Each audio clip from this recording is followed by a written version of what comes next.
ಸ್ನೇಹಿತರೆ, ದಿನದ ಎಲ್ಲ ಪ್ರಮುಖ ಸುದ್ದಿಯನ್ನ ನಿಮಗೆ ತಲುಪಿಸೋ ಮಸ್ತ್ ಮಗ ಚಾನಲ್ನ ಫುಲ್ ನ್ಯೂಸ್ಗೆ ಸ್ವಾಗತ. ನಾನು ಅಮರ್ ಪ್ರಸಾದ್. ಕಡೆಗೂ ಟ್ರಂಪ್ ಬಾಯಿ ತೆರೆದು ಬಿಟ್ಟಿದ್ದಾರೆ. ಅದು ಹಂಗಿಂಗಲ್ಲ, ಅವರು ಮಾತಾಡಿರೋ ಭಾಷೆ, ಬಳಸಿರೋ ಪದಗಳನ್ನು ನೋಡ್ತಾ ಇದ್ರೆ ಎಂಥವ್ರಿಗಾದ್ರೂ ಕೂಡ ದಿಗ್ಭ್ರಮೆ ಆಗ್ಬೋದು. ಮತ್ತೊಂದು ಕಡೆ ಇರಾನ್ನ ಖಾಮನೇಯಿಗಳ ಸೇನೆ ಕೂಡ ಆಯೋಜಿಸಿ ನಮ್ಮ ತಾಳ್ಮೆ ಮಿತಿ ಮೀರಿದೆ, ಮಿಡಲ್ ಈಸ್ಟ್ನ ಆಚೆಗೂ ನಾವು ದಾಳಿ ಮಾಡೋಕೆ ಶುರು ಮಾಡ್ತೀವಿ ಅಂತ ಬೆದರಿಕೆ ಒಡ್ಡಿದೆ. ಇದರ ಬೆನ್ನಲ್ಲೇ ಹೊಡೆದಾಟನೂ ಶುರು ಆಗ್ಬಿಟ್ಟಿದೆ. ಇತ್ತ ಭಾರತದಲ್ಲಿ ದೇಶದ ಒಳಗೂ ಹಲವು ಇಂಟ್ರೆಸ್ಟಿಂಗ್ ಬೆಳವಣಿಗೆಗಳಾಗಿವೆ. ಮಣಿಪುರದಲ್ಲಿ ಮತ್ತೆ ಅಶಾಂತಿ ಶುರುವಾಗಿದೆ. ಪಾಕಿಸ್ತಾನದ ಕೋಲ್ಕತ್ತಾಗೆ ಹೊಡಿತೀವಿ ಅನ್ನೋ ಹೇಳಿಕೆಗೆ ರಕ್ಷಣಾ ಮಂತ್ರಿ ರಾಜನಾಥ್ ಸಿಂಗ್ ಭಾರಿ ತಿರುಗೇಟನ್ನು ಕೊಟ್ಟಿದ್ದಾರೆ. ಇಂಧನ ಸಮಸ್ಯೆಯಿಂದಾಗಿ ವಿಮಾನದ ಟಿಕೆಟ್ ರೇಟ್ ಕೂಡ ಜಾಸ್ತಿ ಆಗಿದೆ ಭಾರಿ ಪ್ರಮಾಣದಲ್ಲಿ. ಎಲ್ಲವನ್ನ ಒನ್ ಬೈ ಒನ್ ಕ್ವಿಕ್ ಆಗಿ ನೋಡ್ತಾ ಹೋಗೋಣ. ಮೊದಲಿಗೆ ಟ್ರಂಪ್ ಇರಾನ್ಗೆ ಕೊಟ್ಟಿರೋ ಆ ಭಯಂಕರ ಎಚ್ಚರಿಕೆ ನೋಡ್ಬಿಡೋಣ. ಭಯಂಕರ ಎಚ್ಚರಿಕೆ ಅಂತ ಸುಮ್ಮನೆ ಹೇಳ್ತಿರೋದಲ್ಲ, ಅವರ ಪೋಸ್ಟ್ ಒಂದ್ಸಲ ನೀವು ಕೇಳಿಸ್ಕೊಳ್ಳಿ ಏನಿದೆ ಅಂತ ಹೇಳಿ. ಇಡೀ ನಾಗರಿಕತೆಯನ್ನೇ ನಾಶ ಮಾಡ್ತೀನಿ ಅಂತ ಹೇಳಿದ್ದಾರೆ ಇರಾನ್ನಲ್ಲಿ. ಇವತ್ತು ರಾತ್ರಿ ಇಡೀ ನಾಗರಿಕತೆ ಸತ್ತು ಹೋಗುತ್ತೆ, ಮತ್ತೆಂದು ಹಿಂತಿರುಗಿ ಬರಲ್ಲ, ಆ ರೀತಿ ಅಂತ್ಯ ಆಗುತ್ತೆ. ನನಗೆ ಹಾಗೆ ಆಗೋದು ಇಷ್ಟ ಇಲ್ಲ, ಆದರೆ ಬಹುಶಃ ಹಾಗೆ ನಡೆಯುತ್ತೆ.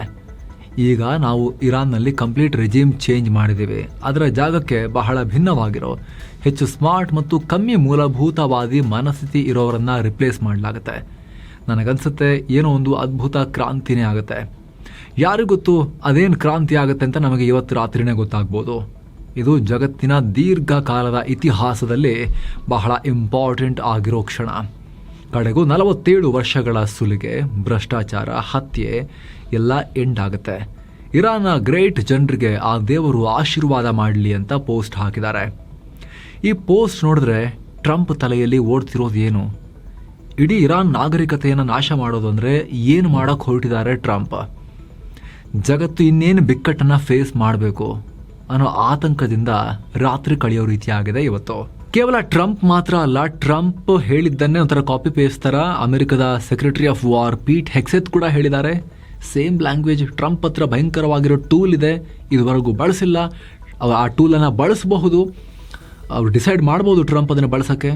ಇರಾನ್ ದಾರಿಯನ್ನು ಚೇಂಜ್ ಮಾಡಿಲ್ಲ ಅಂದರೆ ಅದನ್ನು ಮಾಡ್ತಾರೆ ಅವರು ಅನ್ನೋ ಬೆದರಿಕೆಯನ್ನು ಪೀಟ್ ಹೆಕ್ಸೆತ್ ನೀಡಿದ್ದಾರೆ. ಮತ್ತೊಂದು ಕಡೆ ಕತರ್ನ ಫಾರಿನ್ ಮಿನಿಸ್ಟ್ರಿ ಅವರು ಕೂಡ ಪ್ರತಿಕ್ರಿಯೆ ಕೊಟ್ಟಿದ್ದಾರೆ. ಅವರು ಹೇಳ್ತಾ ಇದ್ದಾರೆ, ಇದು ಯುದ್ಧ ಎಲ್ಲಿಗೆ ಹೋಗ್ತಾ ಇದೆ ಅಂತ ಹೇಳಿದ್ರೆ ಇನ್ನು ಕಂಟ್ರೋಲ್ ಮಾಡೋಕ್ಕಾಗಲ್ಲ. ಇದು ಕಂಟ್ರೋಲ್ ದಾಟಿ ಹೋಗೋ ಹಂತ ಅನ್ನೋದೊಂದು ಇರುತ್ತಲ್ಲ, ಅದನ್ನು ದಾಟಿ ಬಿಡ್ತಾ ಇದೆ ಅನ್ನೋ ಒಂದು ವಾರ್ನಿಂಗನ್ನು ಅವರು ಕೂಡ ಕೊಟ್ಟಿದ್ದಾರೆ, ಕತರ್ನವರು ಕೂಡ. ಇವರೆಲ್ಲ ಸೇರಿಕೊಂಡು ಇವತ್ತು ನೈಟ್ ಏನೋ ದೊಡ್ಡದಾಗುತ್ತೆ ಅಥವಾ ಭಯಂಕರ ವಿನಾಶದ ಕೆಲಸಕ್ಕೇನೋ ಅಮೆರಿಕ ಕೈ ಹಾಕಿದೆ ಅನ್ನೋ ಇಂಡಿಕೇಶನ್ಸನ್ನು ಕೊಡ್ತಿದ್ದಾರೆ. ಅದರಲ್ಲಿ ಏನು ಅಣ್ವಸ್ತ್ರ ಏನಾದರೂ ಬಳಸಿಬಿಡ್ತಾರೆ ಅನ್ನೋದು ಬ್ರಾಡ್ ಆಗಿ ನಡೀತಾ ಇರೋ ಚರ್ಚೆ ಈಗ ಅವರ ಸ್ಟೇಟ್ಮೆಂಟ್ ನೋಡ್ತಾ ಇದ್ದಾರೆ. ಆದರೆ ಆ ಲೆವೆಲ್ಗೆ ಟ್ರಂಪ್ ಹೋಗ್ತಾರಾ ಅಥವಾ ಬಳಸಿದ್ರೂ ಕೂಡ ಚಿಕ್ಕ ಪ್ರಮಾಣದ ಸೀಮಿತ ಪ್ರದೇಶಕ್ಕೆ ಡ್ಯಾಮೇಜ್ ಮಾಡುವ ಟ್ಯಾಕ್ಟಿಕಲ್ ನ್ಯೂಕ್ಸನ್ನು, ಅಂದರೆ 200 ಮೀಟರ್, 300 ಮೀಟರ್, 500 ಮೀಟರ್ ಅಷ್ಟು ಪ್ರದೇಶಕ್ಕೆ ಮಾತ್ರ ಡ್ಯಾಮೇಜ್ ಮಾಡುವ ಸಣ್ಣ ಸಣ್ಣ ನ್ಯೂಕ್ಸನ್ನು, ಅಣ್ವಸ್ತ್ರಗಳನ್ನೇನಾದರೂ ಕೂಡ ಅವರು ಬಳಸ್ತಾರಾ? ಅಥವಾ ಸಾಂಪ್ರದಾಯಿಕ ಸ್ಫೋಟಕಗಳಲ್ಲೇ ಅವ್ರ ಹತ್ರ ಮದರ್ ಆಫ್ ಆಲ್ ಬಾಂಬ್ಸ್, ದೊಡ್ಡ ದೊಡ್ಡ ಬಾಂಬ್ಗಳೆಲ್ಲ ಇದ್ದಾವೆ. ನ್ಯೂಕ್ಲಿಯರ್ ಅಲ್ಲ, ಬಟ್ ಕನ್ವೆನ್ಷನಲ್ಲೇ, ಬಟ್ ದೊಡ್ಡ ಡ್ಯಾಮೇಜ್ ಮಾಡೋ ಸಾಮರ್ಥ್ಯ ಇದೆ. ಅಂಥವುಗಳನ್ನೇನಾದರೂ ಕೂಡ ದೊಡ್ಡ ಪ್ರಮಾಣದಲ್ಲಿ ಇನ್ಫ್ರಾಸ್ಟ್ರಕ್ಚರ್ ಡ್ಯಾಮೇಜ್ ಮಾಡೋಕ್ಕೆ ಬಳಸ್ತಾರಾ? ಅಥವಾ ಫೈನಲಿ ಗ್ರೌಂಡ್ ಇನ್ವೇಷನೇ ಶುರು ಆಗುತ್ತಾ? ಈ ರೀತಿಯ ಪ್ರಶ್ನೆಗಳಿದ್ದಾವೆ. ಇನ್ನಷ್ಟೇ ಅದಕ್ಕೆ ನಮಗೆ ಸ್ಪಷ್ಟತೆ ಸಿಗಬೇಕು. ಸ್ವಲ್ಪ ವೆಯ್ಟ್ ಮಾಡಿ ನೋಡ್ಬೇಕು ನಾವು ಅದಕ್ಕೆ. ಆ ಕಡೆಯಿಂದ ಇರಾನ್ ಕೂಡ ಯಾವುದಕ್ಕೂ ಬಗ್ತಾ ಇಲ್ಲ. ಇರಾನ್ ಮಾಧ್ಯಮಗಳ ಮಾಹಿತಿ ನೋಡ್ತಾ ಇದ್ರೆ ಅವರು ಅಮೆರಿಕದೊಂದಿಗೆ ಎಲ್ಲ ಮಾತುಕತೆಯನ್ನು ಈಗ ಬ್ಯಾಕ್ ಚಾನಲ್, ಫ್ರಂಟ್ ಚಾನಲ್ ಎಲ್ಲ ರೀತಿ ಮಾತುಕತೆಗಳನ್ನು ಬಂದ್ ಮಾಡಿದ್ದಾರೆ. ಜೊತೆಗೆ IRGC ಅಮೆರಿಕ ಮತ್ತು ಅದರ ಮಿತ್ರ ರಾಷ್ಟ್ರಗಳ ವಿರುದ್ಧ ರೊಚ್ಚಿಗೆದ್ದಿದೆ. ಅಮೆರಿಕದ ಉಗ್ರ ಸೇನೆ ಎಲ್ಲಾದರೂ ನಮ್ಮ ರೆಡ್ ಲೈನ್ ಕ್ರಾಸ್ ಮಾಡಿದ್ರೆ, ನಮ್ಮ ಇನ್ಫ್ರಾಸ್ಟ್ರಕ್ಚರ್ ಮೇಲೆ ದಾಳಿ ಮಾಡೋಕೆ ಬಂದರೆ ಇನ್ಮೇಲೆ ನಮ್ಮ ಪ್ರತಿಕ್ರಿಯೆ ಇನ್ನೂ ದೊಡ್ಡದಾಗಿರುತ್ತೆ. ಮಿಡಲ್ ಈಸ್ಟ್ನ ಆಚೆಗೂ ನಾವು ದಾಳಿ ಮಾಡ್ತೀವಿ. ನಮ್ಮ ಸೇನೆ ಅಮೆರಿಕ ಮತ್ತು ಅದರ ಮಿತ್ರ ರಾಷ್ಟ್ರಗಳ ತೈಲ ಮತ್ತು ಗ್ಯಾಸ್ ಇನ್ಫ್ರಾಗಳನ್ನು ಟಾರ್ಗೆಟ್ ಮಾಡಿ ಹಲವು ವರ್ಷಗಳ ಕಾಲ ಅಡಚಣೆ ಆಗಬೇಕು, ಆ ರೀತಿ ಡ್ಯಾಮೇಜ್ ಮಾಡ್ತೇವೆ. ನಾವಿಷ್ಟು ದಿನ ನಮ್ಮ ನೆರೆಹೊರೆ ರಾಷ್ಟ್ರಗಳಿಗೆ ತುಂಬ ಡ್ಯಾಮೇಜ್ ಆಗಬಾರ್ದು ಅಂತ ಸಂಯಮದಿಂದ ದಾಳಿ ಮಾಡ್ತಾ ಇದ್ವಿ. ಕೆಲ ಟಾರ್ಗೆಟ್ಗಳನ್ನು ಮುಟ್ಟೋಕೆ ಹೋಗಿರಲಿಲ್ಲ. ಅದು ಮಿಡಲ್ ಈಸ್ಟ್ನಲ್ಲಿರೋ ಅಮೆರಿಕದ ಮಿತ್ರರಿಗೂ ಚೆನ್ನಾಗಿ ಗೊತ್ತು. ಆದರೆ ಅಮೆರಿಕ ಇವತ್ತು ರಾತ್ರಿ ದಾಳಿ ಮಾಡಿದ್ರೆ ನಾವು ಯಾವುದೆಲ್ಲ ಇಂಪಾರ್ಟೆಂಟ್ ಟಾರ್ಗೆಟ್ ಇದಾವೋ ಅದೆಲ್ಲವನ್ನ ಹೊಡಿತೀವಿ. ಯುದ್ಧವನ್ನು ಅಮೆರಿಕ ಎಸ್ಕಲೇಟ್ ಮಾಡಿದರೆ ಖಂಡಿತ ನಮ್ಮ ಪ್ರತಿಕಾರಕ್ಕೂ ಯಾವುದೇ ಲಿಮಿಟ್ ಇರಲ್ಲ, ಮಿಡಲ್ ಈಸ್ಟ್ಗೆ ಸೀಮಿತವಾಗಿರಲ್ಲ ನಮ್ಮ ಪ್ರತಿದಾಳಿ, ಅದರ ಆಚೆಗೂ ನಾವು ಹೊಡೆಯೋದು ಗ್ಯಾರಂಟಿ ಅಂತ ಹೇಳಿ ವಾರ್ನಿಂಗ್ ಕೊಟ್ಟಿದ್ದಾರೆ ಇರಾನ್ನವರು. ಈ ಸಂಘರ್ಷ ಎಸ್ಕಲೇಟ್ ಆಗ್ತಿದ್ದ ಹಾಗೆ ಇರಾನ್ ಮತ್ತೊಂದು ದೊಡ್ಡ ಎಚ್ಚರಿಕೆಯನ್ನು ಕೊಟ್ಟಿದೆ. ಪರಿಸ್ಥಿತಿ ನಿಯಂತ್ರಣಕ್ಕೆ ಬರದೇ ಇದ್ರೆ ಇರಾನ್ ಬಾಬ್ ಎಲ್ ಮಂದಬ್ ಜಲಸಂಧಿಯನ್ನ ಕೂಡ ಮುಚ್ಚುತ್ತೆ ಅಂತ ಇರಾನ್ ವಾರ್ನಿಂಗ್ ಕೊಟ್ಟಿದೆ. ಇರಾನ್ನ ಮಿತ್ರರು ಇದನ್ನು ಕ್ಲೋಸ್ ಮಾಡ್ತಾರೆ ಅಂತ ಹೇಳಿದ್ದಾರೆ. ಅಂದರೆ ಹೂತಿಗಳ ಮೂಲಕ, ಯೆಮೆನ್ನ ಹೂತಿಗಳ ಮೂಲಕ ಇದನ್ನು ಕೂಡ ಬ್ಲಾಕ್ ಮಾಡಿಸಿ ನಾವು ಜಗತ್ತಿನ ಉಸಿರುಗಟ್ಟಿಸ್ತೀವಿ ಅಂತೇಳಿ ಇರಾನ್ ಬೆದರಿಕೆ ಒಡ್ಡಿದೆ. ಈ ಬಾಬ್ ಎಲ್ ಮಂಡಬ್ ಜಲಸಂಧಿ ಕೆಂಪು ಸಮುದ್ರ ಮತ್ತು ಎಡೆನ್ ಕೊಲ್ಲಿಯನ್ನು ಕನೆಕ್ಟ್ ಮಾಡುತ್ತೆ. ಯೆಮೆನ್ ಮತ್ತು ಆಫ್ರಿಕಾದ ಜಿಬೂಟಿ ಮತ್ತು ಎರಿಟ್ರಿಯಾ ರಾಷ್ಟ್ರಗಳ ನಡುವೆ ಬರುತ್ತೆ. ಇರಾನ್ ಗಡಿಯಿಂದ ಸುಮಾರು 1200 ಮೈಲಿ ದೂರದಲ್ಲಿದೆ. ಆದರೆ ಇಲ್ಲಿ ಇರಾನ್ನ ಅತಿದೊಡ್ಡ ಪ್ರಾಕ್ಸಿ ಯೆಮೆನ್ನ ಹೂತಿಗಳಿದ್ದಾರೆ. ಸದ್ಯ ಹೂತಿಗಳ ಹತ್ರ ಇರಾನ್ ಕೊಟ್ಟಿರೋ ಸುಧಾರಿತ ಡ್ರೋನ್ ಮತ್ತು ಮಿಸೈಲ್ಗಳಿವೆ. ಅರ್ಧ ಯೆಮೆನ್ ಅವ್ರು ಕಂಟ್ರೋಲ್ ಮಾಡ್ತಾರೆ. ಇವರು ಯುದ್ಧ ಕೇಳಿದ್ರೆ ಆಲ್ರೆಡಿ 1-2 ಸಲ ಮಿಸೈಲ್ ಹಾರಿಸಿ ನಾವೆಲ್ಲಿದ್ದೀವಿ ಅನ್ನೋ ಮೆಸೇಜ್ ಪಾಸ್ ಮಾಡಿದ್ರು. ಅವರು ಪೂರ್ಣ ಪ್ರಮಾಣದ ಯುದ್ಧಕ್ಕೆ ಇಳಿದ್ರೆ ಈ ಭಾಗದಲ್ಲೂ ಹಡಗುಗಳ ಸಂಚಾರ ಕಷ್ಟ ಆಗುತ್ತೆ. ಇದು ಜಾಗತಿಕ ವ್ಯಾಪಾರಕ್ಕೆ ದೊಡ್ಡ ಹೊಡೆತ ಕೊಡುತ್ತೆ.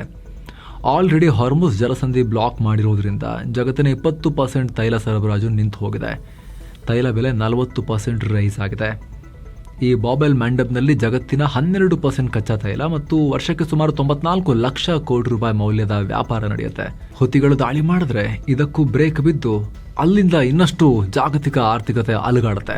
ಇರೋ ಸ್ನೇಹಿತರೆ, ಕಾಶಿ, ಅಯೋಧ್ಯೆ, ರಾಮ ಮಂದಿರ ಸೇರಿ ಎಲ್ಲಾ ಸ್ಥಳಗಳಿಗೆ ಪ್ರವಾಸ ಹೋಗಿ ಬರಬೇಕು ಅಂತ ಇದ್ರೆ ಆಸಕ್ತರು ಕಾಲ್ ಮಾಡಿ ಟಿಕೆಟ್ ಬುಕ್ ಮಾಡಿಕೊಂಡು ಹೋಗಿ ಬರ್ಬೋದು. ಕನ್ನಡ ಟೂರ್ ಮ್ಯಾನೇಜರ್ ಇರ್ತಾರೆ ಹಾಗೂ ಸೀನಿಯರ್ ಸಿಟಿಸನ್ಸ್ ಇದ್ರೆ ಸ್ಪೆಷಲ್ ಕೇರ್ ಕೂಡ ಇರುತ್ತೆ. ಆಸಕ್ತರು ಕಾಲ್ ಮಾಡಿ.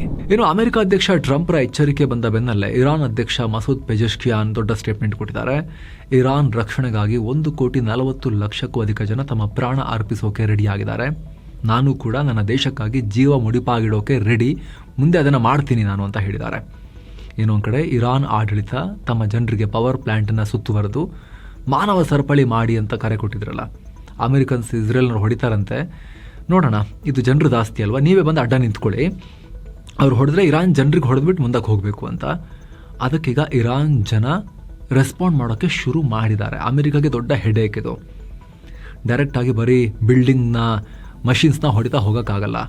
ಅದನ್ನೆಲ್ಲ ಹೊಡಿಬೇಕು ಅಂದರೆ ಇರಾನ್ ಜನರನ್ನ ಕೂಡ ಅವರು ಹತ್ಯೆ ಮಾಡಬೇಕಾಗತ್ತೆ. ಇರಾನ್ನ ಇಲಾನ್ ನಗರದಲ್ಲಿ ಜನ ಕೈ ಹಿಡಿದು ಮಾನವ ಸರಪಳಿ ರಚಿಸಿ ಟ್ರಂಪ್ರ ಬೆದರಿಕೆಗಳ ವಿರುದ್ಧ ಪ್ರತಿಭಟನೆ ಮಾಡಿದ್ದಾರೆ. ಇರಾನ್ ಫ್ಲ್ಯಾಗ್ ಅನ್ನು ಹಾರಿಸಿದ್ದಾರೆ. ಹಲವು ನಗರಗಳಲ್ಲಿ ಇದೇ ರೀತಿ ಕ್ಯಾಂಪೇನ್ ಆಗಿದೆ. ಕೆಲ ಮ್ಯೂಸಿಷಿಯನ್ಸ್ ನೇರವಾಗಿ ಪವರ್ ಪ್ಲಾಂಟ್ ಹತ್ರ ನಿಂತ್ಕೊಂಡು ಮ್ಯೂಸಿಕ್ ನುಡಿಸಿರೋ ವಿಡಿಯೋಗಳು ಕೂಡ ಸೋಷಿಯಲ್ ಮೀಡಿಯಾದಲ್ಲಿ ವೈರಲ್ ಆಗ್ತಿವೆ. ಮತ್ತೊಂದು ಕಡೆ ಇರಾನ್ ಮೇಲೆ ಅಮೆರಿಕ ಭಾರಿ ದಾಳಿ ಮಾಡಿದೆ. ಇರಾನ್ನ ಆರ್ಥಿಕತೆಯ ಬೆನ್ನೆಲುಬು ಇರಾನ್ನ ಕ್ರೌನ್ ಜ್ಯುವೆಲ್ ಖಾರ್ಗ್ ದ್ವೀಪದ ಮೇಲೆ ಸ್ಫೋಟಕ ಸುರಿದಿದೆ. ಖಾರ್ಗ್ ದ್ವೀಪದಲ್ಲಿರೋ ಇರಾನ್ನ ಮಿಲಿಟರಿ ಎಸ್ಟಾಬ್ಲಿಷ್ಮೆಂಟ್ಸ್ ಮೇಲೆ, ಮಿಲಿಟರಿ ಸೈಟ್ಸ್ ಮೇಲೆ ದಾಳಿ ಮಾಡಲಾಗಿದೆ. ಅಗೇನ್ ಖಾರ್ಗ್ ಹೊಡೆದ್ರೂ ಕೂಡ ಈ ಆಯಿಲ್ ಇನ್ಫ್ರಾ ಮೇಲೆ, ಎನರ್ಜಿ ಇನ್ಫ್ರಾ ಮೇಲೆ ಹೊಡೆದಿಲ್ಲ. ಅಲ್ಲಿ ಸೇನಾ ಟಾರ್ಗೆಟ್ಗಳನ್ನು ಮಾತ್ರ ಹೊಡೆದಿದ್ದೀವಿ ಖಾರ್ಗ್ ಐಲ್ಯಾಂಡ್ನಲ್ಲಿ ಅಂತ ಅಮೆರಿಕ ಹೇಳಿದೆ. ಸುಮಾರು 50 ಕಡೆ ಮಿಸೈಲ್ ನುಗ್ಗಿಸಲಾಗಿದೆ. ಅಮೆರಿಕದ ವಾಲ್ ಸ್ಟ್ರೀಟ್ ಜರ್ನಲ್ ಇದನ್ನು ರಿಪೋರ್ಟ್ ಮಾಡಿದೆ. ಅಮೆರಿಕದ ಉಪಾಧ್ಯಕ್ಷ JD ವಾನ್ಸ್ ಕೂಡ ಇದಕ್ಕೆ ಸಂಬಂಧಪಟ್ಟಂತೆ ಪ್ರತಿಕ್ರಿಯೆ ಕೊಟ್ಟಿದ್ದಾರೆ. ಅಮೆರಿಕದ ಸ್ಟ್ರಾಟಜಿನೂ ಕೂಡ ಚೇಂಜ್ ಆಗಿಲ್ಲ ಅಂತ JD ವ್ಯಾನ್ಸ್ ಹೇಳಿದ್ದಾರೆ. ಮತ್ತೊಂದು ಕಡೆ ಇಸ್ರೇಲ್ ಇರಾನ್ನ ಒಳಗೆಲ್ಲ ನುಗ್ಗಿ ಹೊಡಿತಾ ಇದೆ. ಇರಾನ್ನ ಕೋಮ್, ಕಶಾನ್, ಕರಾಜ್, ಶಹರೀರ್ ಸೇರಿ ಇರಾನ್ನ ಹಲವು ಕಡೆ ದಾಳಿ ಮಾಡಿದೆ. ಇರಾನ್ ಜನತೆಗೆ ರೈಲು ಹಳಿಗಳ ಹತ್ರ ಕೂಡ ಹೋಗಬೇಡಿ, ರೈಲು ಹತ್ತಬೇಡಿ ಅಂತ ಇಸ್ರೇಲ್ ವಾರ್ನಿಂಗ್ ಕೊಟ್ಟಿತ್ತು. ಅದರ ಬೆನ್ನಲ್ಲೇ ಇರಾನ್ನ ರೈಲ್ವೆ ಮತ್ತು ಬ್ರಿಡ್ಜ್ ಇನ್ಫ್ರಾಸ್ಟ್ರಕ್ಚರ್ ಅನ್ನ ಟಾರ್ಗೆಟ್ ಮಾಡಿ ಇಸ್ರೇಲ್ ದಾಳಿ ಶುರು ಮಾಡಿದೆ. ಇರಾನ್ನ ಕಶಾನ್ನಲ್ಲಿರೋ ಯಾಹ್ಯಾ ಅಬಾದ್ ರೈಲ್ವೆ ಬ್ರಿಡ್ಜ್ ಮೇಲೆ ದಾಳಿ ಆಗಿದೆ. ಪರಿಣಾಮ 2 ಪ್ರಾಣ ಕಳ್ಕೊಂಡಿದ್ದಾರೆ, 3 ಗಾಯಗೊಂಡಿದ್ದಾರೆ. ಇತ್ತ ಶಹರೀರ್ ಸಿಟಿಯಲ್ಲಿ ರೆಸಿಡೆನ್ಷಿಯಲ್ ಬಿಲ್ಡಿಂಗ್ಗೆ ಪ್ರಾಜೆಕ್ಟೈಲ್ ಅಪ್ಪಳಿಸಿದೆ. ಪರಿಣಾಮ 9 ಜನ ಪ್ರಾಣ ಕಳ್ಕೊಂಡಿದ್ದಾರೆ, 15 ಜನ ಗಾಯಗೊಂಡಿದ್ದಾರೆ. ಇತ್ತ ಕಾಮ್ ನಗರದ ಹೊರವಲಯದಲ್ಲಿರೋ ಬ್ರಿಡ್ಜ್ ಮೇಲೂ ಕೂಡ ದಾಳಿಯಾಗಿದೆ. ಹಾಗೆ ಇರಾನ್ನ ವಾಯುವ್ಯ ಭಾಗದಲ್ಲಿರೋ ತಬ್ರಿಜ್ ಮತ್ತು ಜಂಜಾನ್ ಹೆದ್ದಾರಿಯ ಮೇಲಿರೋ ಸೇತುವೆ ಮೇಲೂ ಕೂಡ ದಾಳಿಯಾಗಿದೆ. ಈ ದಾಳಿಯಿಂದಾಗಿ ಉತ್ತರ ಇರಾನ್ನ ಪ್ರಮುಖ ಹೈವೇ ಸದ್ಯಕ್ಕೆ ಕ್ಲೋಸ್ ಆಗಿದೆ. ವಾಹನ ಸಂಚಾರ ಸಂಪೂರ್ಣ ನಿಂತು ಹೋಗಿದೆ. ಇತ್ತ ಕರಾಜ್ನಲ್ಲಿ ಎಲೆಕ್ಟ್ರಿಸಿಟಿ ಲೈನ್ ಮೇಲೆ ದಾಳಿಯಾಗಿದೆ. ಇದರಿಂದ ವಿದ್ಯುತ್ ಸಪ್ಲೈನಲ್ಲಿ ಪ್ರಾಬ್ಲಮ್ ಆಗಿದೆ. ಇತ್ತ ಅಮೆರಿಕ ಮತ್ತು ಇಸ್ರೇಲ್ ಮೇಲಿನ ಸೇಡಿಗೆ ಇರಾನ್ ಗಲ್ಫ್ ರಾಷ್ಟ್ರಗಳ ಮೇಲೆ ದಾಳಿಯನ್ನ ಕಂಟಿನ್ಯೂ ಮಾಡಿದೆ. ಕತರ್ ಮೇಲೆ ಮತ್ತೆ ಮಿಸೈಲ್ ಮತ್ತು ಡ್ರೋನ್ ಹಾರಿಸಿದೆ. ಇವುಗಳನ್ನು ಹೊಡೆದು ಹಾಕಿದೀವಿ ನಾವು ಅಂತ ಕತರ್ ಸೇನೆ ಹೇಳಿದೆ. ಹಾಗೆ ಇರಾನ್ನ ರೆವಲ್ಯೂಷನರಿ ಗಾರ್ಡ್ ಕೋರ್ ಸೌದಿ ಅರೇಬಿಯಾದ ಜುಬೈಲ್ ಪ್ರಾಂತ್ಯದಲ್ಲಿರೋ ಪೆಟ್ರೋಕೆಮಿಕಲ್ ಘಟಕಗಳ ಮೇಲೆ ಡ್ರೋನ್ ಮತ್ತು ಮಿಸೈಲ್ ದಾಳಿ ಮಾಡಿದೆ. ಮುಖ್ಯವಾಗಿ ಅಮೆರಿಕದ ಕಂಪನಿಗಳಾದ ಎಕ್ಸಾನ್ ಮೊಬಿಲ್, ಸಾಂದ್ರಾ ಮತ್ತು ಡಾರ್ಕ್ ಕೆಮಿಕಲ್ ಸಂಸ್ಥೆಗಳನ್ನು ಗುರಿಯಾಗಿಸಿಕೊಂಡು ಈ ದಾಳಿ ಮಾಡಲಾಗಿದೆ. ಹಾಗೆ ಸೌದಿಯ ಜೊಯ್ಮಾ ಪ್ರಾಂತ್ಯದಲ್ಲಿರೋ ಶಾರ್ಡಾನ್ ಫಿಲಿಪ್ಸ್ ಅನ್ನೋ ಅಮೆರಿಕನ್ ಕಂಪನಿಯ ಪೆಟ್ರೋಕೆಮಿಕಲ್ ಪ್ಲಾಂಟ್ ಮೇಲೆ ದಾಳಿ ಮಾಡಿದ್ದೀವಿ. ಈ ದಾಳಿಯಲ್ಲಿ ಮೀಡಿಯಂ ರೇಂಜ್ ಮಿಸೈಲ್ ಮತ್ತು ಡ್ರೋನ್ ಬಳಸಿದ್ದೀವಿ ಅಂತ IRGC ಹೇಳಿದೆ. ಸೌದಿ ಮೇಲಿನ ದಾಳಿಯನ್ನ ಪಾಕ್ ಖಂಡಿಸಿದೆ. ಇದು ಪ್ರಾದೇಶಿಕ ಶಾಂತಿ ಮತ್ತು ಸ್ಥಿರತೆಯನ್ನ ಹಾಳು ಮಾಡುತ್ತೆ ಅಂತ ಹೇಳಿದೆ. ಇತ್ತ UAE ಮೇಲೂ ಕೂಡ ಇರಾನ್ ದಾಳಿ ಮಾಡಿದೆ. ಶಾರ್ಜಾದಲ್ಲಿರೋ ತೌರಾಯ ಟೆಲಿಕಾಂ ಬಿಲ್ಡಿಂಗ್ಗೆ ಇರಾನ್ನ ಬ್ಯಾಲಿಸ್ಟಿಕ್ ಮಿಸೈಲ್ ಅಪ್ಪಳಿಸಿದೆ. ಪರಿಣಾಮ 2 ಗಾಯಗೊಂಡಿದ್ದಾರೆ. ಇತ್ತ ಇಸ್ರೇಲ್ ಮೇಲೆ ಇರಾನ್ ಮತ್ತು ಲೆಬನಾನ್ನ ಹಿಜ್ಬುಲ್ಲಾಗಳು ಭೀಕರ ದಾಳಿ ಶುರು ಮಾಡಿದ್ದಾರೆ. ಇರಾನ್ ಇಸ್ರೇಲ್ನ ಪೆಟಾ ಟಿಕ್ವಾ ನಗರದ ಮೇಲೆ ಮಿಸೈಲ್ ಹಾರಿಸಿದೆ. ಅಲ್ಲಿನ ಬಹುಮಹಡಿ ಕಟ್ಟಡವೊಂದು ಕುಸಿದೇ ಹೋಗಿದೆ. ಪರಿಣಾಮ ಕಟ್ಟಡದ ಅವಶೇಷಗಳ ಅಡಿಯಲ್ಲಿ ಹಲವಾರು ಜನ ಸಿಕ್ಕಾಕೊಂಡಿದ್ದಾರೆ. ಹಾಗೆ ಇಸ್ರೇಲ್ನ ಉತ್ತರ ಭಾಗದಲ್ಲಿರೋ ನಹಾರಿಯಾ ನಗರದ ಮೇಲೆ ಹಿಜ್ಬುಲ್ಲಾಗಳು ಲೆಬನಾನ್ ಸೈಡ್ನಿಂದ ರಾಕೆಟ್ ಫೈರ್ ಮಾಡಿದ್ದಾರೆ. ಪರಿಣಾಮ 3 ಗಾಯಗೊಂಡಿದ್ದಾರೆ. ರಸ್ತೆ ಬದಿಯಲ್ಲಿ ನಿಂತಿದ್ದ ವಾಹನ ಕೂಡ ಬೆಂಕಿಗೆ ಸುಟ್ಟು ಹೋಗಿದೆ. ಅಲ್ಲದೆ ಲೆಬನಾನ್ ಗಡಿಯ ಸಮೀಪದಲ್ಲಿ ಹಾರಾಡ್ತಿದ್ದ ಇಸ್ರೇಲ್ನ 2 ಹೆಲಿಕಾಪ್ಟರ್ಗಳ ಮೇಲೂ ಕೂಡ ಮಿಸೈಲ್ ಮೂಲಕ ದಾಳಿ ಮಾಡಿದ್ದೀವಿ. ಹೀಗಾಗಿ ಇಸ್ರೇಲ್ನ ಆ ಹೆಲಿಕಾಪ್ಟರ್ಗಳು ನಮ್ಮ ಮೇಲೆ ದಾಳಿ ಮಾಡದೆ ವಾಪಸ್ ಕಾಲ್ಕಿತ್ತು ಓಡ್ ಹೋಗಿವೆ ಅಂತ ಹಿಜ್ಬುಲ್ಲಾ ಹೇಳ್ಕೊಂಡಿದೆ. ಹಾಗೆ ಇಸ್ರೇಲ್ನ ಪ್ರಮುಖ ನಗರಗಳಾದ ಗಿವತ್ ಶ್ಮೋಯೆಲ್, ಶ್ಲೋಮಿ ಮತ್ತು ಇವನ್ ಮೊನಾಚೆಮ್ ಭಾಗಗಳಲ್ಲಿ ರಾಕೆಟ್ ಮತ್ತು ಡ್ರೋನ್ಗಳ ಮೂಲಕ ದಾಳಿಯಾಗಿದೆ. ಇಸ್ರೇಲ್ನ ಆರೋಗ್ಯ ಇಲಾಖೆ ಕೊಟ್ಟಿರುವ ಮಾಹಿತಿ ಪ್ರಕಾರ ಕಳೆದ 24 ಗಂಟೆಗಳಲ್ಲಿ ಇರಾನ್ ಮತ್ತು ಹಿಜ್ಬುಲ್ಲಾ ನಡೆಸಿದ ಸರಣಿ ದಾಳಿಯಿಂದ 133 ಜನರು ಗಂಭೀರವಾಗಿ ಗಾಯಗೊಂಡು ಹಾಸ್ಪಿಟಲ್ ಸೇರಿದ್ದಾರೆ. ಇವರಲ್ಲಿ ಒಬ್ಬರ ಪರಿಸ್ಥಿತಿ ತುಂಬಾನೇ ಕ್ರಿಟಿಕಲ್ ಇದೆ. ಯುದ್ಧದ ಟೆನ್ಷನ್ ಜಾಸ್ತಿ ಆಗ್ತಿರೋ ಟೈಮ್ನಲ್ಲಿ ಇರಾನ್ನಲ್ಲಿರೋ ಭಾರತೀಯರಿಗೆ ಟೆಹರಾನ್ನಲ್ಲಿರೋ ಭಾರತೀಯ ರಾಯಭಾರ ಕಚೇರಿ ಅಡ್ವೈಸರಿ ರಿಲೀಸ್ ಮಾಡಿದೆ. ನೆಕ್ಸ್ಟ್ 48 hours ನೀವೆಲ್ಲಿದ್ದರೂ ಅಲ್ಲೇ ಸೇಫ್ ಆಗಿರಿ. ಅನಗತ್ಯವಾಗಿ ಜಾಸ್ತಿ ಹೊರಗಡೆ ಓಡಾಡಬೇಡಿ. ಮಿಲಿಟರಿ ಸೈಟ್ಸ್ ಹತ್ರ ಇರಬೇಡಿ. ಎಲೆಕ್ಟ್ರಿಕ್ ಪ್ಲಾಂಟ್ಗಳ ಹತ್ರ ಕೂಡ ಸುಳಿಬೇಡಿ. ಅಂದರೆ ಟಾರ್ಗೆಟ್ ಆಗೋ ಏರಿಯಾಗಳ ಹತ್ರ ಇರಬೇಡಿ ಅಂತ ಹೇಳಿ ಭಾರತ ಸೂಚನೆಯನ್ನ ಕೊಟ್ಟಿದೆ. ಅಮೆರಿಕದ ಬಹುಕಾಲದ ಮಿತ್ರ ಫ್ರಾನ್ಸ್, ನ್ಯಾಟೋ ಮೆಂಬರ್, ಇರಾನ್ ಮೇಲಿನ ಅಮೆರಿಕ ಮತ್ತು ಇಸ್ರೇಲ್ ದಾಳಿಯನ್ನ ಬಹಿರಂಗವಾಗಿ ವಿರೋಧಿಸಿದೆ. ಇರಾನ್ನ ನಾಗರಿಕ ಪ್ರದೇಶಗಳು ಮತ್ತು ಪವರ್ ಪ್ಲಾಂಟ್ಗಳ ಮೇಲೆ ದಾಳಿ ಮಾಡೋದು ಸರಿಯಲ್ಲ ಅಂತ ಫ್ರಾನ್ಸ್ನ ವಿದೇಶಾಂಗ ಸಚಿವ ಜೇನ್ ನೋಯೆಲ್ ಬ್ಯಾರೊಟ್ ಎಚ್ಚರಿಕೆ ಕೊಟ್ಟಿದ್ದಾರೆ. ಇರಾನ್ನ ತೈಲ ಮತ್ತು ಇಂಧನ ಕೇಂದ್ರಗಳನ್ನ ಟಾರ್ಗೆಟ್ ಮಾಡಿದ್ರೆ ಇರಾನ್ ಸುಮ್ಮನೆ ಕೂರುತ್ತಾ ಇಲ್ಲ, ಅದು ಇನ್ನಷ್ಟು ತಿರುಗು ಬೀಳುತ್ತೆ. ಆಗ ಪರಿಸ್ಥಿತಿ ಇನ್ನಷ್ಟು ಕೈಮೀರಿ ಹೋಗಿ ಜಾಗತಿಕ ಎಕಾನಮಿಗೆ ದೊಡ್ಡ ಪೆಟ್ಟು ಬೀಳುತ್ತೆ ಅಂತ ಫ್ರಾನ್ಸ್ ವಾರ್ನಿಂಗ್ ಕೊಟ್ಟಿದೆ. ಈಶಾನ್ಯ ರಾಜ್ಯ ಮಣಿಪುರ ಮತ್ತೆ ಉದ್ವಿಗ್ನಗೊಂಡಿದೆ. ಈ ಸಲ ರಾಕೆಟ್ ಫೈರ್ ಆಗಿದೆ ಮಣಿಪುರದಲ್ಲಿ. ಮಣಿಪುರದ ವಿಷ್ಣುಪುರ ಜಿಲ್ಲೆಯ ಟೊಂಗ್ಲಾ ವೋಬಿ ಅವಾಂಗ್ ಲೆಖೈ ಅನ್ನೋ ಹಳ್ಳಿಯಲ್ಲಿ ಭಾರತ ವಿರೋಧಿ ಬಂಡುಕೋರರು ರಾಕೆಟ್ ಫೈರ್ ಮಾಡಿದ್ದಾರೆ ಸ್ನೇಹಿತರೆ. ಪರಿಣಾಮ 2 ಅಪ್ರಾಪ್ತರ ಪ್ರಾಣ ಹೋಗಿದೆ. ಅವರ ತಾಯಿ ಕೂಡ ಗಂಭೀರವಾಗಿ ಗಾಯಗೊಂಡಿದ್ದಾರೆ. ಶಂಕಿತ ಕುಕಿ ಬಂಡುಕೋರರೇ ದಾಳಿ ಮಾಡಿರಬಹುದು ಅಂತ ಅಧಿಕಾರಿಗಳು ಅನುಮಾನ ವ್ಯಕ್ತಪಡಿಸಿದ್ದಾರೆ. ಅದರಲ್ಲೂ ಕೂಡ BSF ಸಿಬ್ಬಂದಿಗೆ ಸೇರಿದ ಮನೆಯನ್ನ ಟಾರ್ಗೆಟ್ ಮಾಡಿ ದಾಳಿ ಮಾಡಲಾಗಿದೆ. ಇದರ ಬೆನ್ನಲ್ಲೇ ಪ್ರತಿಭಟನೆಗಳು ಕಂಡಲ್ಲಿ ಬೆಂಕಿಡೋದು ಶುರುವಾಗಿದೆ. ಇದೇ ಟೈಮ್ನಲ್ಲಿ ಗುಂಪೊಂದು CRPF ಕ್ಯಾಂಪ್ಗೆ ನುಗ್ಗಿ ದಾಂಧಲೆ ಮಾಡೋಕೆ ಪ್ರಯತ್ನ ಪಟ್ಟಿದೆ. ಆಗ ಸೇನೆ ಕೂಡ ಗುಂಡು ಹಾರಿಸಬೇಕಾಗಿ ಬಂತು. ಪರಿಣಾಮ 19 ಜನ ಗಾಯಗೊಂಡಿದ್ದಾರೆ. 2 ಸ್ಥಳದಲ್ಲೇ ಪ್ರಾಣ ಕಳ್ಕೊಂಡಿದ್ದಾರೆ. ಹೆಚ್ಚಿನ ಸೇನೆಯನ್ನು ನಿಯೋಜಿಸಿ ಕರ್ಫ್ಯೂ ಹಾಕಲಾಗಿದೆ. ಸುತ್ತಮುತ್ತಲ ಏರಿಯಾಗಳಲ್ಲಿ ಆರೋಪಿಗಳಿಗಾಗಿ ಶೋಧ ಕಾರ್ಯಾಚರಣೆ ಶುರುವಾಗಿದೆ. ಹಲವು ಜಿಲ್ಲೆಗಳಲ್ಲಿ ಇಂಟರ್ನೆಟ್ ಕೂಡ ಶಟ್ ಡೌನ್ ಮಾಡಲಾಗಿದೆ. ಈ ಘಟನೆಯನ್ನ ಮಣಿಪುರ CM ಖೇಮ್ ಚಂದ್ ಸಿಂಗ್ ತೀವ್ರ ಖಂಡಿಸಿದ್ದಾರೆ. ಇದನ್ನ ಉಗ್ರ ದಾಳಿ ಅಂತ ಕರೆದಿದ್ದಾರೆ. ಯಾವುದೇ ಕಾರಣಕ್ಕೂ ತಪ್ಪಿತಸ್ಥರನ್ನ ಸುಮ್ಮನೆ ಬಿಡಲ್ಲ, ಗುರುತಿಸಿ ಹಿಡಿದು ಕಠಿಣ ಕ್ರಮ ತಗೊಳ್ತೀವಿ ಅಂತ ಹೇಳಿದ್ದಾರೆ. 2 ವರ್ಷಗಳ ಹಿಂದೆ ಹೊತ್ತಿ ಉರಿದಿದ್ದ ಮಣಿಪುರದಲ್ಲಿ ರಾಷ್ಟ್ರಪತಿ ಆಡಳಿತ ಹೇರಿಕೆಯಾಗಿ ಶಾಂತಗೊಂಡಿತ್ತು. ಬಳಿಕ ಇದೇ ವರ್ಷ ಫೆಬ್ರವರಿಯಲ್ಲಿ ರಾಷ್ಟ್ರಪತಿ ಆಡಳಿತ ಹೋಗಿ ಚುನಾಯಿತ ಬಿಜೆಪಿ ಸರ್ಕಾರ ಆಡಳಿತವನ್ನ ಹಿಡಿದಿತ್ತು. ಹೊಸ ಮುಖ್ಯಮಂತ್ರಿಯೊಂದಿಗೆ ಬಿಜೆಪಿ ಅಧಿಕಾರವನ್ನ ಮತ್ತೆ ಮುಂದುವರೆಸಿತ್ತು. ಈಗ ಮತ್ತೆ ಉದ್ವಿಗ್ನಗೊಂಡಿದೆ ಮಣಿಪುರ. ದೇಶದ ಒಳಗಡೆ ಸೆಂಟ್ರಲ್ ಏಜೆನ್ಸಿಗಳು ದೊಡ್ಡ ಬೇಟೆಯಾಡಿದ್ದಾರೆ. ಜಮ್ಮು ಕಾಶ್ಮೀರ ಪೊಲೀಸರು ಪಾಕ್ನ ಲಷ್ಕರ್ ಉಗ್ರ ಸಂಘಟನೆಯ ಉಗ್ರ ಮಾಡ್ಯೂಲ್ ಅನ್ನ ಬಯಲಿಗೆಳೆದಿದ್ದಾರೆ. ಕಳೆದ 16 ವರ್ಷಗಳಿಂದ ತಲೆಮರೆಸಿಕೊಂಡಿದ್ದ ಉಗ್ರ ಅಬ್ದುಲ್ಲಾ ಅಲಿಯಾಸ್ ಅಬು ಹುರೈರಾ ಸೇರಿ 5 ಹಿಡಿದು ಹಾಕಿದ್ದಾರೆ. ಈ ಹುರೈರಾ 16 ವರ್ಷಗಳಿಂದ ದೇಶದ ಬೇರೆ ಬೇರೆ ರಾಜ್ಯಗಳಲ್ಲಿ ಅಡಗುದಾಣ ಮಾಡಿಕೊಂಡಿದ್ದ. ರಾಜಸ್ಥಾನ, ಹರಿಯಾಣ ಮತ್ತು ಕಾಶ್ಮೀರದ ಒಟ್ಟು 19 ಕಡೆ ರೇಡ್ ಮಾಡಿದ ಸೆಂಟ್ರಲ್ ಏಜೆನ್ಸಿಗಳು ಮತ್ತು ಪೊಲೀಸ್ ಅಧಿಕಾರಿಗಳು ಇವರನ್ನ ಹಿಡಿಯುವಲ್ಲಿ ಯಶಸ್ವಿಯಾಗಿದ್ದಾರೆ. ಇವರಿಂದ ಕೆಲ ಅಪಾಯಕಾರಿ ವಸ್ತುಗಳನ್ನು ಕೂಡ ವಶಕ್ಕೆ ಪಡೆಯಲಾಗಿದೆ. ಅಂದಹಾಗೆ ಈ ಉಗ್ರ ಗ್ಯಾಂಗ್ ಭಯೋತ್ಪಾದಕರಿಗೆ ಹಣ ಮತ್ತು ಲಾಜಿಸ್ಟಿಕ್ಸ್ ನೆರವನ್ನ ಕೊಡ್ತಾ ಇತ್ತು. ಶ್ರೀನಗರದ ಮೊಹಮ್ಮದ್ ನಕೀಬ್, ಆದಿಲ್ ರಶೀದ್ ಮತ್ತು ಗುಲಾಂ ಮೊಹಮ್ಮದ್ ಅನ್ನೋರು ಇವರಿಗೆ ಆಶ್ರಯ ಕೊಡ್ತಾ ಇದ್ರು. ನಕಲಿ ID ಕಾರ್ಡ್ ಕ್ರಿಯೇಟ್ ಮಾಡಿ ಉಗ್ರರು ವಿದೇಶಕ್ಕೆ ಓಡಿ ಹೋಗೋಕೆ ಸಹಾಯ ಮಾಡ್ತಾ ಇದ್ರು. ಸುಮಾರು 16 ವರ್ಷಗಳ ಹಿಂದೆ ಭಾರತಕ್ಕೆ ನುಸುಳಿ ಕಾಶ್ಮೀರದಲ್ಲಿ ಆಕ್ಟಿವ್ ಆಗಿದ್ರು. ಈ ಗ್ಯಾಂಗ್ ಸುಮಾರು 40 ವಿದೇಶಿ ಉಗ್ರಗಾಮಿಗಳನ್ನು ಹ್ಯಾಂಡಲ್ ಮಾಡ್ತಾ ಇತ್ತು. ಇವರಲ್ಲಿ ಹೆಚ್ಚಿನ ಉಗ್ರರನ್ನ ಸೇನೆಯೇ ಹೊಡೆದು ಹಾಕಿದೆ. ಸದ್ಯ ಈ 5 ಅರೆಸ್ಟ್ ಮಾಡಲಾಗಿದ್ದು ಹೆಚ್ಚಿನ ತನಿಖೆ ನಡೀತಾ ಇದೆ. ಭಾರತವನ್ನ ಕೆಣಕಿದ್ದ ಪಾಕಿಸ್ತಾನಕ್ಕೆ ರಕ್ಷಣಾ ಸಚಿವ ರಾಜನಾಥ್ ಸಿಂಗ್ ದೊಡ್ಡ ಎಚ್ಚರಿಕೆ ಕೊಟ್ಟಿದ್ದಾರೆ.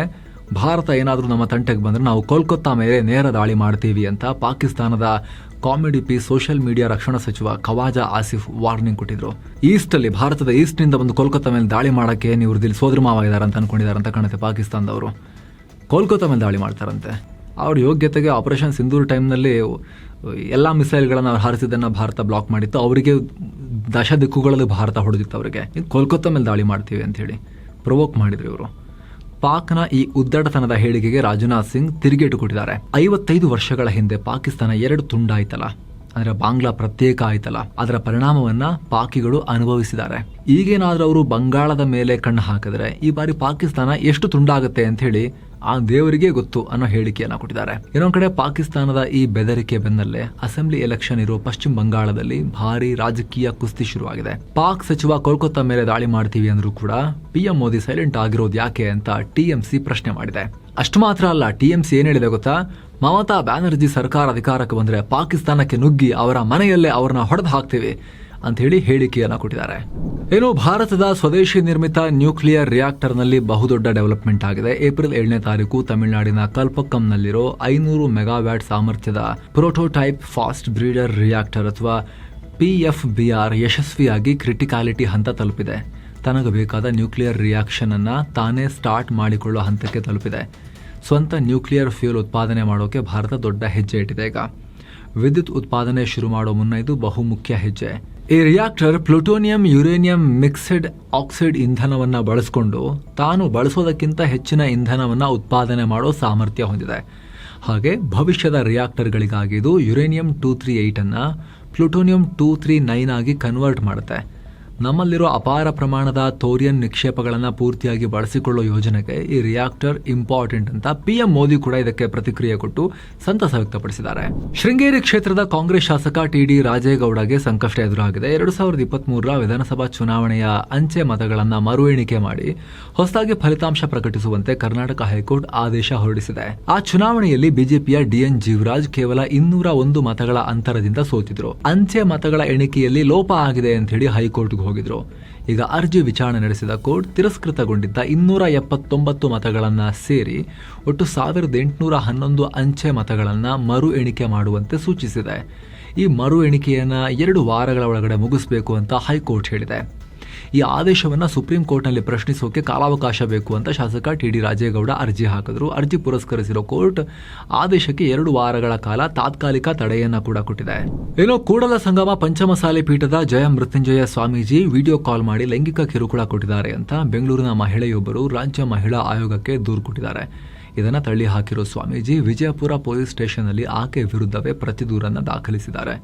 ಅನಾಥಾಶ್ರಮ ನಡೆಸೋದಾಗಿ ಪರಿಚಯವಾದ ಆ ಮಹಿಳೆ ಈಗ 3 ಕೋಟಿ ರೂಪಾಯಿ ಕೊಡುವಂತೆ ಬ್ಲ್ಯಾಕ್ ಮೇಲ್ ಮಾಡ್ತಿದ್ದಾಳೆ. ಹಣ ಕೊಡದಿದ್ದಕ್ಕೆ ತೇಜೋವಧೆ ಮಾಡಿ ಬೆದರಿಕೆ ಹಾಕ್ತಿದ್ದಾಳೆ. ಕಾರು ಅಡ್ಡಗಟ್ಟಿ ಹಲ್ಲೆ ಮಾಡಿಬಿಟ್ಟಿದ್ದಾರೆ, ಹೊಡೆದು ಬಿಟ್ಟಿದ್ದಾಳೆ ಅಂತ ಹೇಳಿ ದೂರು ಕೊಟ್ಟಿದ್ದಾರೆ.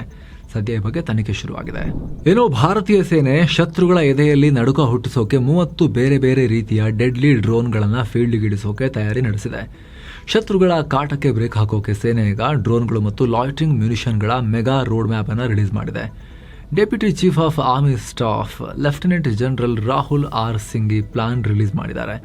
ಇದರ ಪ್ರಕಾರ ಗಡಿಯಲ್ಲಿ ಕಣ್ಗಾವಲು, ನಿಖರವಾದ ದಾಳಿ, ಏರ್ ಡಿಫೆನ್ಸ್ ಮತ್ತು ಶಸ್ತ್ರಾಸ್ತ್ರ ಸಾಗಣೆಗಾಗಿ ಒಟ್ಟು 30 ಬಗೆಯ ಡೇಂಜರಸ್ ಡ್ರೋನ್ಗಳನ್ನು ಸೇನೆಗೆ ಸೇರಿಸಿಕೊಳ್ಳೋಕೆ ತಯಾರಿ ಮಾಡಿದ್ದಾರೆ. ಇದರಲ್ಲಿ ಅತಿ ಎತ್ತರದಲ್ಲಿ ಹಾರೋ ಕಣ್ಗಾವಲು ಡ್ರೋನ್ಗಳು, ಶತ್ರುಗಳ ಮೇಲೆ ಎರಗೋ FPV ಆತ್ಮಾಹುತಿ ಡ್ರೋನ್ಗಳು, ಸ್ವಾಮ್ ಡ್ರೋನ್ಗಳು, ಕಮಾಂಡೋ ಆಪರೇಷನ್ಗೆ ಬೇಕಾದ ಮದರ್ ಚೈಲ್ಡ್ ಡ್ರೋನ್ ಸೇರಿದ ಹಾಗೆ 80ಕ್ಕೂ ಅಧಿಕ ಹೊಸ ಡ್ರೋನ್ ವೇರಿಯಂಟ್ಗಳನ್ನು ಸೃಷ್ಟಿ ಮಾಡೋಕೆ ಪ್ಲಾನ್ ಮಾಡಲಾಗಿದೆ. ಇನ್ನು ಮಿಡಲ್ ಈಸ್ಟ್ ಯುದ್ಧ ತೀವ್ರಗೊಂಡಿರೋ ಹೊತ್ತಲ್ಲಿ ಭಾರತದ ವಿದೇಶಾಂಗ ಕಾರ್ಯದರ್ಶಿ ವಿಕ್ರಮ್ ಮಿಶ್ರಿ ಏಪ್ರಿಲ್ 8ನೇ ತಾರೀಕಿನಿಂದ 3 ದಿನಗಳ ಕಾಲ ಅಮೆರಿಕ ಪ್ರವಾಸ ಕೈಗೊಳ್ತಾ ಇದ್ದಾರೆ. 2 ರಾಷ್ಟ್ರಗಳ ನಡುವಿನ ವ್ಯಾಪಾರ, ರಕ್ಷಣೆ, ವಿಜ್ಞಾನ ಮತ್ತು ತಂತ್ರಜ್ಞಾನ ಕ್ಷೇತ್ರಗಳಲ್ಲಿ ಸಹಕಾರವನ್ನು ಹೆಚ್ಚಿಸೋಕೆ ಅಲ್ಲಿ ಮೀಟಿಂಗ್ಸ್ ಮಾಡ್ತಾರೆ. ಹಾಗೆ ಪ್ರಾದೇಶಿಕ ಮತ್ತು ಜಾಗತಿಕ ವಿದ್ಯಮಾನಗಳ ಬಗ್ಗೆ ಚರ್ಚೆ ಮಾಡ್ತಾರೆ. ಏನೋ ಕೇಂದ್ರ ಮುಖ್ಯ ಚುನಾವಣಾ ಆಯುಕ್ತ ಜ್ಞಾನೇಶ್ ಕುಮಾರ್ ಅವರನ್ನ ಹುದ್ದೆಯಿಂದ ತೆಗೆಯೋಕೆ ವಿಪಕ್ಷಗಳು ತಂದಿದ್ದ ಇಂಪೀಚ್ಮೆಂಟ್ ಮೋಷನ್ ಅನ್ನು ವಜಾಗೊಳಿಸಲಾಗಿದೆ. ಲೋಕಸಭಾ ಸ್ಪೀಕರ್ ಓಂ ಬಿರ್ಲಾ ಹಾಗೂ ರಾಜ್ಯಸಭಾ ಚೇರ್ಮನ್ CP ರಾಧಾಕೃಷ್ಣನ್ ಈ ನೋಟಿಸ್ ತಿರಸ್ಕರಿಸಿದ್ದಾರೆ. ಜ್ಞಾನೇಶ್ ಕುಮಾರ್ ಅವರು ಕೇಂದ್ರದ ಬಿಜೆಪಿ ಸರ್ಕಾರಕ್ಕೆ ಲಾಭ ಮಾಡಿಕೊಡುವ ಮೂಲಕ ಪಕ್ಷಪಾತ ಮಾಡುತ್ತಿದ್ದಾರೆ. ವೋಟರ್ ಲಿಸ್ಟ್ನಲ್ಲಿ ವಿಪಕ್ಷದ ಬೆಂಬಲಿಗರ ಹೆಸರುಗಳನ್ನು ಡಿಲೀಟ್ ಮಾಡಿದ್ದಾರೆ. ಅಕ್ರಮಗಳನ್ನು ಸರಿಯಾಗಿ ನಿಭಾಯಿಸಿಲ್ಲ ಅಂತೆಲ್ಲ ಆರೋಪಿಸಿ ಇದನ್ನು ತಗೊಂಬಂದಿದ್ರು. ಕಾಂಗ್ರೆಸ್ TMC ಸೇರಿದ ಹಾಗೆ ಇಂಡಿಯಾ ಒಕ್ಕೂಟದ 193 ಸಂಸದರು, ಅಂದರೆ ಲೋಕಸಭೆಯ 130 ಹಾಗೂ ರಾಜ್ಯಸಭೆಯ 63 ಸಂಸದರು ಸೇರಿ ಮೋಷನ್ ತಂದಿದ್ರು. ಆದರೆ ಜಡ್ಜಸ್ ಎನ್ಕ್ವೈರಿ ಆ್ಯಕ್ಟ್ 1986 ಸೆಕ್ಷನ್ 3 ಅಡಿಯಲ್ಲಿ ತಮಗಿರೋ ಅಧಿಕಾರ ಬಳಸಿ ಸ್ಪೀಕರ್ ಮತ್ತು ಚೇರ್ಮನ್ ಇದನ್ನು ರಿಜೆಕ್ಟ್ ಮಾಡಿದ್ದಾರೆ. ಯಾವುದೇ ಸ್ಪಷ್ಟ ಕಾರಣ ಕೊಡದೆ ವಜಾ ಮಾಡಿರೋದ್ರಿಂದ ಮುಂದಿನ ತನಿಖಾ ಸಮಿತಿ ರಚನೆಯಾಗೋದೇ ನಿಂತು ಹೋಗಿದೆ. ಅಸ್ಸಾಂನಲ್ಲಿ ಅಸೆಂಬ್ಲಿ ಎಲೆಕ್ಷನ್ ಹೊತ್ತಲ್ಲಿ ಅಲ್ಲಿನ ಸಿಎಂ ಹಿಮಂತ ಬಿಸ್ವಾ ಸರ್ಮಾ ಪತ್ನಿಯ ಪಾಸ್ಪೋರ್ಟ್ ವಿವಾದ ಸ್ಫೋಟಕ ತಿರುವನ್ನು ಪಡ್ಕೊಂಡಿದೆ. ಸಿಎಂ ಹಿಮಂತ ಬಿಸ್ವಾ ಪತ್ನಿ ರಿಣಿಕಿ ಭುಯಾನ್ ಶರ್ಮಾ ಬಳಿ UAE, ಈಜಿಪ್ಟ್ ಹಾಗೂ ಭಾರತ ಹೀಗೆ 3 ಪಾಸ್ಪೋರ್ಟ್ಗಳಿವೆ ಅಂತ ಕಾಂಗ್ರೆಸ್ನವರು ಆರೋಪ ಮಾಡಿದ್ರು. ಇದರ ಬೆನ್ನಲ್ಲೇ ರೊಚ್ಚಿಗೆದ್ದ ರಿಣಿಕಿ ಶರ್ಮಾ ಕಾಂಗ್ರೆಸ್ ನಾಯಕರ ವಿರುದ್ಧ FIR ಹಾಕಿದ್ದಾರೆ. ಈ ಕೇಸ್ ದಾಖಲಾಗಿದ್ದೇ ತಡ ಫೀಲ್ಡ್ಗಿಳಿದ ಅಸ್ಸಾಂ ಪೊಲೀಸರು ನೇರವಾಗಿ ದಿಲ್ಲಿಗೆ ಹೋಗಿ ಪವನ್ ಖೇರಾ ನಿವಾಸದ ಮೇಲೆ ರೇಡ್ ಮಾಡಿದ್ದಾರೆ. ರೇಡ್ ಮಾಡಿ ಏನ್ ಹುಡುಕಿ ತೆಗೆದ್ರು, ಏನ್ ದಾಖಲೆ ಸಿಕ್ತು ಇನ್ನೂ ಸ್ಪಷ್ಟ ಇಲ್ಲ. ಇತ್ತ ತಮ್ಮ ಪತ್ನಿಯ ಮೇಲಿನ ಆರೋಪಕ್ಕೆ ಕೆಂಡಾಮಂಡಲರಾಗಿರೋ ಸಿಎಂ ಹಿಮಂತ ಬಿಸ್ವಾ ಸರ್ಮಾ ಕಾಂಗ್ರೆಸ್ ನಾಯಕರಾದ ಗೌರವ್ ಗೊಗೊಯ್ ಮತ್ತು ಪವನ್ ಖೇರಾಗೆ ಪಾಕಿಸ್ತಾನದ ಲಿಂಕ್ ಇದೆ ಅಂತ ಹೇಳಿ ಆರೋಪ ಮಾಡಿದ್ದಾರೆ. ಇನ್ನು ಇಡೀ ದೇಶವನ್ನು ಬೆಚ್ಚಿ ಬೀಳಿಸಿದ ತಮಿಳುನಾಡಿನ ಸಾತಂಕುಲಂ ಲಾಕಪ್ ಡೆತ್ ಕೇಸ್ನಲ್ಲಿ 9 ಜನ ಪೊಲೀಸರಿಗೆ ಮದ್ರಾಸ್ ಹೈಕೋರ್ಟ್ ಮರಣದಂಡನೆ ವಿಧಿಸಿದೆ. 2020 ಲಾಕ್ಡೌನ್ ಟೈಮ್ನಲ್ಲಿ ಮೊಬೈಲ್ ಶಾಪ್ ಓಪನ್ ಮಾಡಿದ್ರು ಅನ್ನೋ ಕಾರಣಕ್ಕೆ ಜಯರಾಜ್ ಮತ್ತು ಅವರ ಮಗ ಬೆನಿಕ್ಸ್ ಅವ್ರನ್ನ ಪೊಲೀಸರು ಅರೆಸ್ಟ್ ಮಾಡಿ ಲಾಕಪ್ಪಲ್ಲಿ ಸರಿಯಾಗಿ ಹೊಡೆದು ಆಮೇಲೆ ಅವ್ರನ್ನ ಜೈಲಿಗೆ ಹಾಕಿದಾಗ ಅವರು ಆಲ್ರೆಡಿ ಇಂಟರ್ನಲ್ ಇಂಜುರಿ ಆಗಿತ್ತು ಅವರಿಗೆ, ಲಾಕಪ್ಪಲ್ಲಿ ಅವರು ಪ್ರಾಣ ಕಳ್ಕೊಂಡಿದ್ರು. ಆಮೇಲೆ CBI ವರೆಗೂ ಕೂಡ ತನಿಖೆಯಾಗಿ ಪೊಲೀಸರು ತಪ್ಪಿತಸ್ಥರು ಅಂತ ಸಾಬೀತಾಗಿ ಈಗ ಶಿಕ್ಷೆ ಆಗಿದೆ. ಇದಕ್ಕೆ ಸಂಬಂಧಪಟ್ಟಂತೆ ವಿಶೇಷ ವರದಿಯಲ್ಲಿ ನಾವು ಡೀಟೇಲ್ ಆಗಿ ಮಾಹಿತಿಯನ್ನು ಕೊಟ್ಟು ಎಕ್ಸ್ಪ್ಲೇನ್ ಮಾಡಿದ್ದೀವಿ ಸ್ನೇಹಿತರೆ. ಬಹಳ ಮುಖ್ಯವಾಗಿರೋ ರಿಪೋರ್ಟ್ ಇದು. 9 ಪೊಲೀಸರಿಗೇನೆ, ಯೂನಿಫಾರ್ಮ್ ಪೊಲೀಸರಿಗೇನೆ ಮರಣದಂಡನೆ ಶಿಕ್ಷೆ ವಿಧಿಸಿರುವಂತ ದೊಡ್ಡ ಕೇಸ್ ಇದು. ಏನೋ ಇರಾನ್ ಯುದ್ಧದಿಂದ ಗ್ಲೋಬಲ್ ಮಾರ್ಕೆಟ್ನಲ್ಲಿ ಜೆಟ್ ಫ್ಯೂಲ್ ಬೆಲೆ ಬ್ಯಾರೆಲ್ಗೆ $99 ರಿಂದ $195 ಏರಿಕೆಯಾಗಿದೆ. ಇದರ ಎಫೆಕ್ಟ್ನಿಂದ ಭಾರತದ ಏರ್ ಇಂಡಿಯಾ ವಿಮಾನ ಟಿಕೆಟ್ಗಳ ಇಂಧನ ಶುಲ್ಕವನ್ನು ಹೆಚ್ಚಿಸಿದೆ. ಡೊಮೆಸ್ಟಿಕ್ ಫ್ಲೈಟ್ಗಳಿಗೆ ದೂರದ ಆಧಾರದ ಮೇಲೆ ಎಕ್ಸ್ಟ್ರಾ ಚಾರ್ಜ್ ಮಾಡಲಾಗ್ತಿದೆ. 500 ಕಿಲೋಮೀಟರ್ವರೆಗೆ $299, 2000 ಕಿಲೋಮೀಟರ್ ಮೇಲ್ಪಟ್ಟು $899 ಎಕ್ಸ್ಟ್ರಾ. ಇಂಟರ್ನ್ಯಾಷನಲ್ ಫ್ಲೈಟ್ಗಳಿಗಂತೂ ಶುಲ್ಕ ಭಾರಿ ಏರಿಕೆಯಾಗಿದೆ. ಸಾರ್ಕ್ ರಾಷ್ಟ್ರಗಳಿಗೆ $24, ಪಶ್ಚಿಮ ಏಷ್ಯಾಗೆ $50, ಸಿಂಗಾಪುರ್ಗೆ $60, ಆಫ್ರಿಕಾಗೆ $130, ಯುರೋಪ್ ಮತ್ತು UKಗೆ $205 ಎಕ್ಸ್ಟ್ರಾ ಫಿಕ್ಸ್ ಮಾಡಲಾಗಿದೆ. ಇನ್ನು ಆಸ್ಟ್ರೇಲಿಯಾಗೆ ಹೋಗೋ ಪ್ರಯಾಣಿಕರಿಗೆ $280 ಎಕ್ಸ್ಟ್ರಾ ಶುಲ್ಕ ಇರುತ್ತೆ. ಇನ್ನು ಭೂಮಿ ಮೇಲೆ ಭಯಾನಕ ಯುದ್ಧ ಆಗ್ತಿರೋ ಟೈಮ್ನಲ್ಲಿ ನಾಸಾದ ಆರ್ಟೆಮಿಸ್ 2 ಮಿಷನ್ ಮತ್ತೊಂದು ಸಾಧನೆ ಮಾಡಿದೆ. ಭೂಮಿಯಿಂದ ಅತಿ ದೂರ ಪ್ರಯಾಣ ಮಾಡಿ ಅಪೋಲೋ 13 ಮಿಷನ್ನ ರೆಕಾರ್ಡ್ ಬ್ರೇಕ್ ಮಾಡಿರೋ ಆರ್ಟೆಮಿಸ್ ಗಗನಯಾತ್ರಿಗಳು ಚಂದ್ರನ ಫಾರ್ ಸೈಡ್ ಅಥವಾ ಚಂದ್ರನ ಇನ್ನೊಂದು ಬದಿಯನ್ನ ತಮ್ಮ ಬರಿಗಣ್ಣಿನಿಂದ ನೋಡಿದ್ದಾರೆ.